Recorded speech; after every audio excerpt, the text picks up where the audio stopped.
Hello friends, welcome back to তিনিয়ারি হেসেল। আশা করি আপনারা সবাই ভালো আছেন। ভিডিও স্টার্টিং দেখেই আপনারা বুঝতে পারছেন রান্নায় একটা টুইস্ট রয়েছে। আজকে আমরা একটা ইটালিয়ান এক্সোটিক কুইজিন রান্না করে দেখাবো। তো চলুন রেসিপিটি ডিটেলসে দেখে নেওয়া যাক। এখানে আমরা 500 গ্রাম মতো মাশরুম ব্যবহার করেছি, যেটা বাটন মাশরুম। এখানে আমরা মাশরুমের ক্যান ব্যবহার করেছি। আপনারা চাইলে বাজারে এমনি যে কোনো বাটন মাশরুম ব্যবহার করতে পারেন। মাশরুমগুলোকে আমরা অর্ধেক করে কেটে নিয়েছি।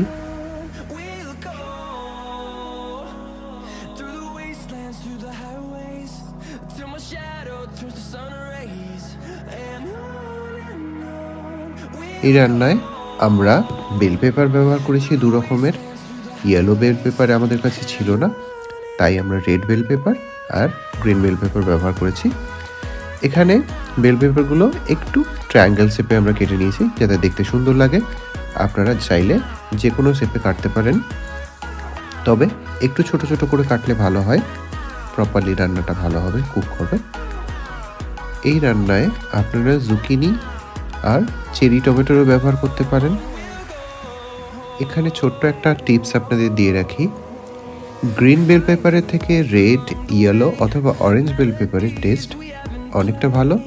গ্রিন বেল পেপারের টেস্ট একটু বিটার হয় এবং ওগুলোর থেকে একটু আলাদা হয়।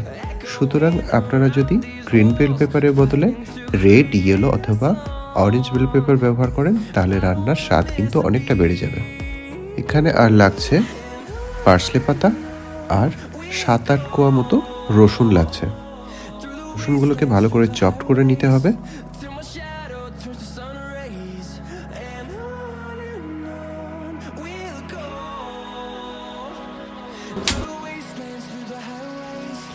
এবার গ্যাসে ওভেনে একটা বড় প্যান দিয়ে তাতে আমরা একটু বাটার দিয়ে দেবো। বাটারের বদলে আপনারা অলিভ অয়েল অথবা যে কোনো রিফাইন্ড অয়েল ব্যবহার করতে পারেন। বাটার মেল্ট হয়ে গেছে, এবার রসুন কুচি দিয়ে দেব। রসুনটা হালকা একটু সটে করে নিয়ে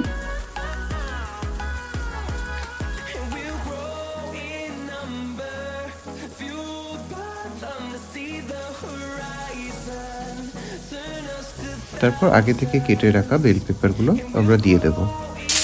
এখানে গ্যাস ওভেন হাই ফ্লেমে রাখতে হবে। এবার আমরা মাশরুমগুলো দিয়ে দিলাম। তারপর এটা ভালো করে স্টার করতে হবে। এই রান্নায় আপনারা যে কোনো ইটালিয়ান হার্বস ব্যবহার করতে পারেন, যেমন পার্সলে, থাইম, বেসিল বা অরিগানো, যেগুলো ইটালিয়ান রান্নায় ব্যবহার হয় সেগুলো আপনারা ব্যবহার করতে পারেন। আমরা এখানে এমনি টমেটো ব্যবহার করেছি, চেরি টমেটো ব্যবহার করিনি। একটু নাড়িয়ে চাড়িয়ে এর মধ্যে আমরা দিয়ে দেব আগে থেকে কেটে রাখা টমেটোগুলো। এবার এটা আবার ভালো করে নাড়াতে হবে। এবার এর মধ্যে দিয়ে দেব ব্ল্যাক পেপার আর স্বাদ মতো নুন দিয়ে এটা ভালো করে নেড়ে চেড়ে আমরা ঢেকে এটা কুক হতে দেব।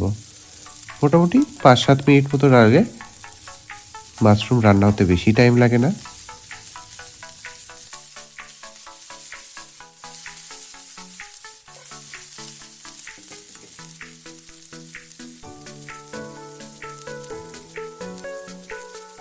এবার এর মধ্যে দিয়ে দেব 1 চামচ শেজওয়ান সস। শেজওয়ান সসের বদলে আপনারা টমেটো সস ব্যবহার করতে পারেন। শেজওয়ান সসে একটু ঝাল রয়েছে, তাই আমরা এখানে অল্প করে ব্যবহার করেছি। সসটা দিয়ে ভালো করে নেড়ে চেড়ে এর মধ্যে আমরা দিয়ে দেব রেড ওয়াইন। যে টুইস্টের কথা প্রথমে বলেছিলাম, সেই রেড ওয়াইন এর মধ্যে দিয়ে দেব।